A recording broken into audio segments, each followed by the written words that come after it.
Welcome back, folks, to Let's Play Betrayal at Krondor, and when last we left off, we saw the introduction of the game, where Gorath had an attempt on his life by a Mordhel assassin. Fortunately, Gorath was observant enough to spot the assassin and dispatch him before he could be a problem. And considering that Gorath was in chains at the time, that shows how capable a warrior he is.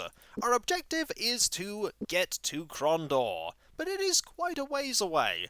And it actually behooves us to go to Yavin first, because Yavin is pretty close by and we could find out where that assassin came from. We're going to be hemmed in a lot by mountains. These mountains here are impassable. And we start right here. We can actually move via this map if we want to. And don't worry if you've been through an area once about finding random encounters as you backtrack. There are no random encounters in this game. You really do want to backtrack a lot to towns and places of interest, especially if you have any side quests. So let us go back to the main screen and start moving around the land. We do this by using the arrow keys, and we can't strafe by using left and right turn us. Ahead of us is the body of the assassin, so let us click to interact. Gorath checked the corpse. "No sense being squeamish," he said, rifling through a rucksack which lay next to the body. "Supplies are supplies wherever you find them. This fellow won't be needing them anymore." He has some rations. It's a good idea to check if rations are actually good to eat. There are spoilt rations, and I believe there are also poisoned ones. And then there are these. Picklocks. Reaching into the velvet pouch, Gorath withdrew a sterling silver lock-picking tool. He studied it carefully, marvelling at the unmatched precision of its craftsmanship. We're going to be giving these to Locklear, who is going to become our locksmith of sorts, as well as a warrior. That's not all we can find here. There's also this area here. The game encourages you to explore and take your time and head off the beaten track. Sometimes there will be enemies, but a lot of the time there will be extra goodies, like this area right here. The ashes were cold. Wiping the grime off his hands, Locklear shook his head. Someone or something obviously set up camp here, but it's hard to say just when. There's this, though. Locklear gritted his teeth. While they had agreed the box should be opened, he was privately concerned the previous user might have left behind an unpleasant surprise. No surprise here, except money.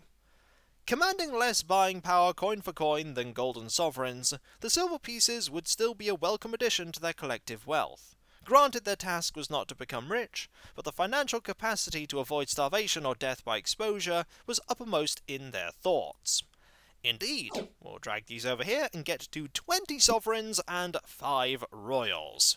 Now, we could keep exploring through the trees, and there is a logic to avoiding the paths, but we're not going to, and instead, we're going to get a cutscene. Gorath seemed distant, though the Mordhel warrior didn't appear grieved about killing the assassin that had followed them from the Northlands. His eyes had a baleful look in them that seemed something between hatred and rage. Several times he glanced back at the corpse that lay behind them in the dust, his thoughts unguessable from his expression. "Do you wish to bury him? We could do that. Also, I like that the cutscene takes place where we actually are." "It is not our way. I simply am somewhat disturbed that he should come after me. He was a kinsman. There are other things that trouble me as well. Delicon's assistants are slow, but not altogether stupid.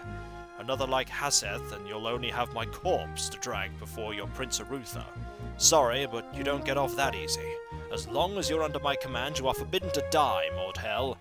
I've gone to far too much trouble keeping you alive to bury you now. It's time that we took the chains off of you.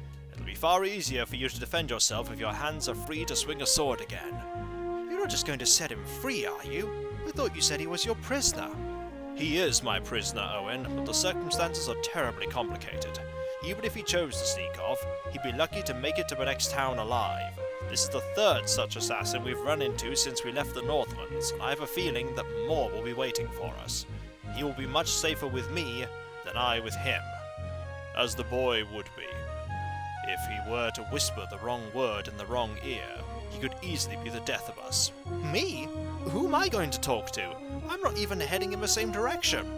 It wouldn't be a matter of who you talk to, Owen. There will be ears listening for word of a Mordhell travelling with a noble. Damnation. I should have thought about this when you entered camp. For the time being, you're my squire. Once we arrive safely at the palace, you'll be free to go your own way. But I have pressing business in Tyburn. This is not a subject of debate. We must get to Krondor. My mission is of critical importance and I don't have time to improvise an easy solution. The only other possible option would be to slit your throat and leave you dying. I have absolutely no desire to do that. Now let's get moving before Delacon's assassins catch our scent again. They'll likely come looking when Haseth didn't return from his mission. And with that, Owen is dragged along for the ride, and he doesn't seem happy about that at all. But, as Locklear said, there aren't many choices available. So, we're going to return to the road here. Now, we can go south, or we can go northeast. And I really want to head northeast, because I want to go to Yavin. So let's go. Let us head along the road and go to that settlement. Hopefully, it's friendly. There is a stone here. Yavin. Excellent. Let's save. We've managed to get here without dying. That may not seem like an achievement, but it could be. So let's look about. There's some trees. It's best if we move through this town as quickly as possible. I left a wedding party here not too long ago, and it might raise some pleasant questions if I were seen here again. We may need supplies. There's a shop here called the Crossroads where we might be able to pick up a few things. Otherwise, we should be cautious. Nice little bit of world building there. Okay, is there anything in the tree line? It's worth examining. The answer is no. Okay. Let's move to the path and go check out some houses by clicking.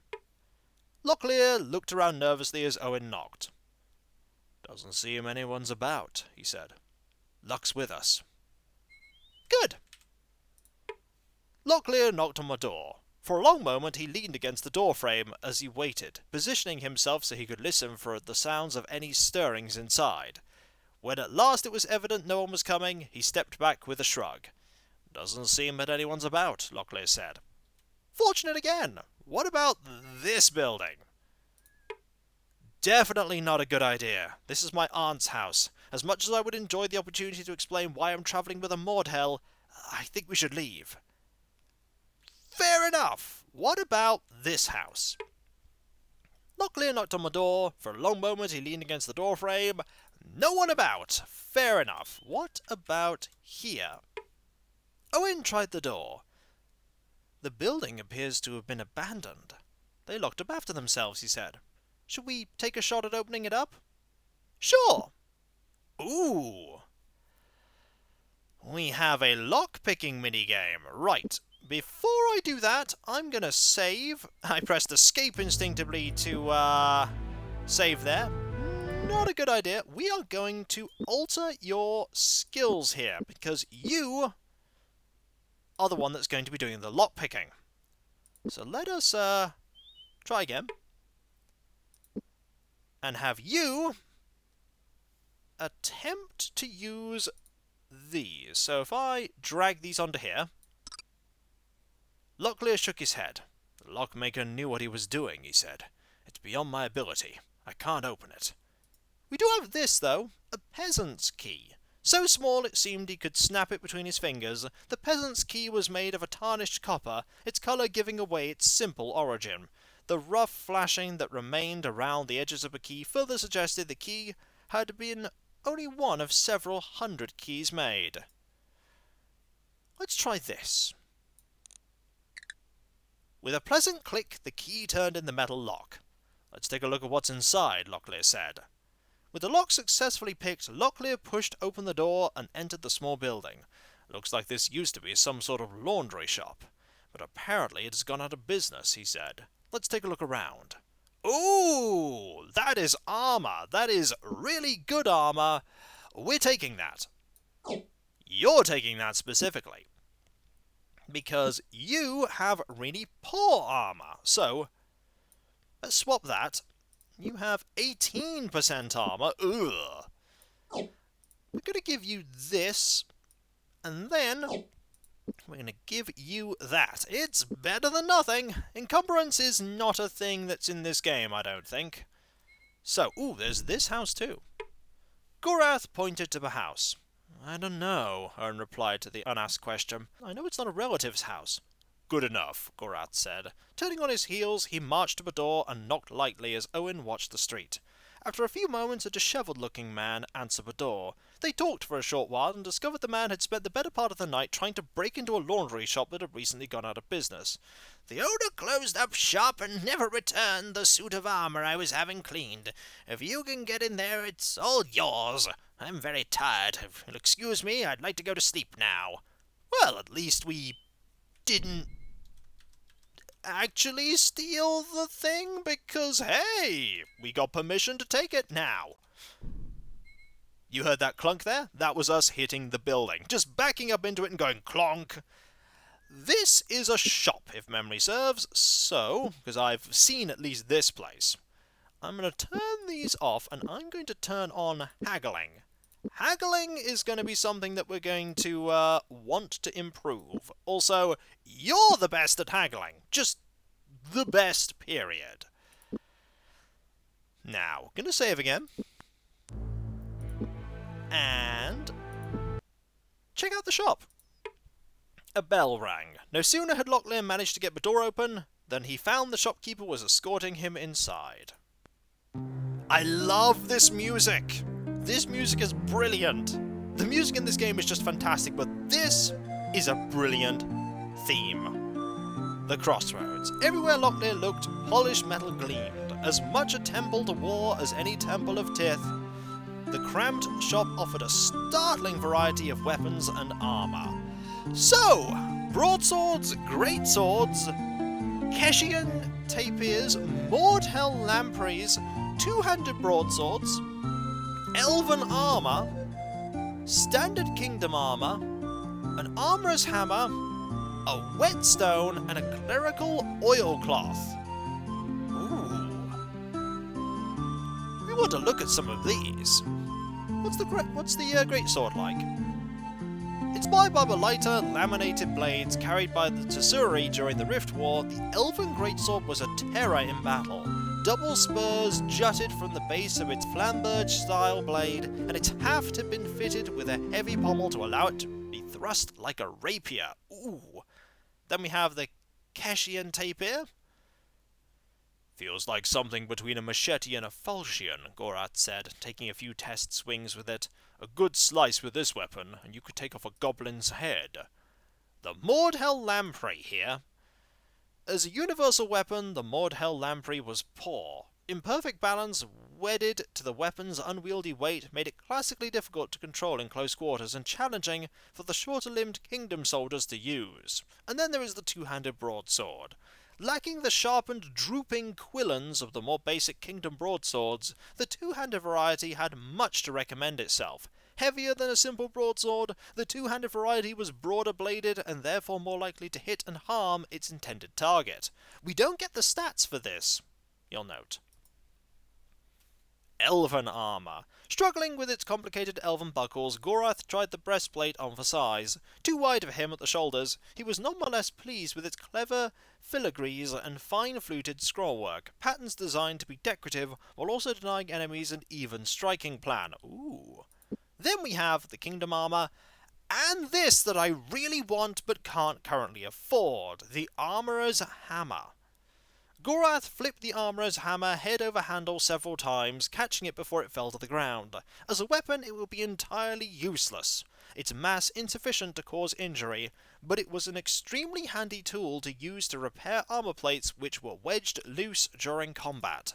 It has 30 uses left. What this will let you do is repair your gear, because gear in this game will degenerate as combat goes on. As you swing with a blade, as you take hits, things will get worse, and as they get worse, they become less useful, and eventually they'll break. This gives you the opportunity to repair them, and using these also improves your skill in repairing armor. For this one at least, and this one, weapons. This only has 20 uses, and is a whetstone. Locklear ran his forefinger lightly across the rough grain of the whetstone. While it wouldn't last him long, it would be useful in keeping the edge of his sword from deteriorating. We probably want that. Also, I can actually click here and probably drag these over to the shop if I want to, but I really don't want to drag any of these over to the shop because we just don't have the money for it yet. Not yet. I mean, I could drag the restoratives, but I'm gonna need these. I know I'm gonna need these. Also, our weapons are in pretty good condition right now, but that's nice. Right, this brings us back to the shop. We want this. So if I were to drag this over to you, that'll be 2 sovereigns and 6 royals, demanded the shopkeeper. I'm gonna haggle. Though it was immediately obvious the shopkeeper had no desire to haggle on the price, Owen pressed on, praying that his natural charm would win him a cheaper price. For a short time it seemed that his victim's will was eroding, but at last the shopkeeper rapped sharply on the counter. Enough, the shopkeeper said. Buy at my price or be off with you. Oh. It's unavailable. I kind of wanted that. So let's see if we can pop back in and buy it. Please say you can now sell it to me. Yay, it's still available. Good. Let's do some haggling. Please? Oh. Okay, let's haggle with this. Yeah, you can make things unavailable pretty quickly. And I mean very quickly. You can literally make... You mean you'll pay that much? The shopkeeper gushed. Why, that'll be fine. I'm taking quite a loss, of course, but it's good for business. That'll be 236 sovereigns and 6 royals. Gonna haggle some more. Why not? Right, let's go back to this page and haggle some more. Haggling to ruin the price of everything. I'm surprised this person's gonna keep letting us into... Ooh, we actually got a small discount there. 429 royal sovereigns. Yeah, we still can't do that. What, haggle on the quality piece like that? The shopkeeper frowned skeptically. You're insulting my intelligence. Lucky for you, I'm in an amiable mood. Done. We're just gonna keep haggling. And haggling some more. Doesn't work. And haggling some more. It's not enough the tax collectors bleed me twice a year. I've got to have some high and mighty in here making me sell at a loss, the shopkeeper fled. So be it, but I won't sell it for a sovereign cheaper. No. We're going to leave and hope that this actually improved your haggling skill. Yes, Gorath's haggling increased. Gorath's haggling was the only one that increased, apparently. But hey, someone's haggling got better. 43, 10! Yay! Someone improved. Not who I was hoping would improve, but we did get a stat increase, and that shows off how stat increases happen. What we want to do right now is we want to actually get the, that whetstone. So let's get that whetstone. Let's see if we can haggle it down. No! Oops. I debate if we're actually going to be able to get the whetstone haggled down. Maybe it's already too cheap. Fortunately, we can just pop out and pop in, and the shopkeeper forgets who we are. Yeah, we can't haggle that down. But I will try and haggle this down, just because. Ah, well. Okay, we'll actually go buy it now. Because, we're not getting any discount on this, so we'll just buy this. Let's accept. It's yours, the shopkeeper said cheerily. Yay! We have a whetstone! We're gonna want to get some things pretty soon to sell so we can get that armorer's hammer. Now, your sword is okay, your sword is okay. We could use the whetstone to improve the quality of that, but right now, no need. What we do need to do, though, is improve these so that when we get into combat, you will be better suited to gain stats that are important.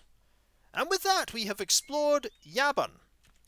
Yavin is not a very big place, and if we go to the main map, we are currently right here. And there is a loop here, as you can see.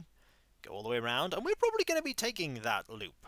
Going to go to Lamut, and then down to Zun, and all of these other places. But that will be for next time, folks, as when we come back, just gonna... We could head up along the path, but we probably shouldn't. We should probably head south, so that we're at least heading in the right direction of Krondor. And I want to have a quick look here at the road. I don't see anyone there, but that doesn't mean to say there isn't someone there. There might very well be someone. And so, when we come back, folks, heading along the path and to Lamut, where hopefully we'll get some more money, because we need more money. And so, I'll catch you next time, folks, and I'll see you then. Later.